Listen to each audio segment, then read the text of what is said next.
Ancora un aspirante Mister Topolini per questa edizione del concorso che da quest'anno si è aperta anche alla bellezza maschile. Siamo al centro commerciale Torri d'Europa, lui si chiama? Michele Brodi, Il tuo numero? 50. Raccontaci qualcosa di te, quanti anni hai, da dove arrivi, che cosa fai nella vita? Ok. Vengo da Catania, che sono cresciuto là, e ho 20 anni, appena compiuti. Da quanto tempo sei a Trieste? Sono a Trieste più o meno sarà da 7 mesi. 7 mesi? E hai subito trovato Mister Topolini, come mai ti sei iscritto? Perché è sempre stato un desiderio, cioè un sogno anche che ci sto provando a realizzare e non mi arrenderò finché non realizzerò il mio sogno. Quindi hai già fatto delle cose per fare il modello, ti piacerebbe? Esatto. Ti piace la moda, le sfilate, foto?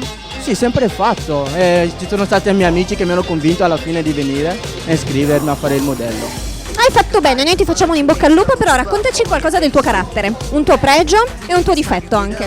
Ok, Michele, sono modesto e mi piace dire le cose come stanno, sono realista e il punto è, sono anche simpatico ma mi piace andare più in fondo alle cose. Un tuo difetto però non ci hai detto. Il mio difetto è che con i compagni mi piace prenderli un po' in giro alcune volte. Sei fidanzato? No, sono single. Sei in cerca? Diciamo no, se viene, a parte che sono il primo a mandarle via, quindi vediamo come va. Sei esigente? Allora dai, vediamo come ti piacciono le ragazze, vediamo se magari riusciamo a trovarla qui a Miss Topolini, ce ne sono tante. Sì, è vero, però non è che mi piace una ragazza così, dipende come sei dentro.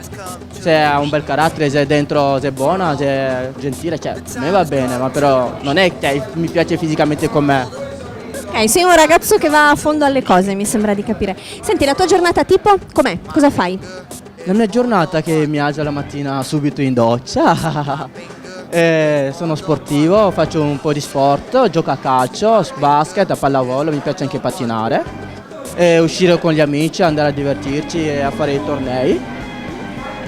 Sport, insomma. Esatto. Va bene, vuoi salutare qualcuno? No, saluto tutti quanti, statemi bene, mi raccomando, e fate i bravi.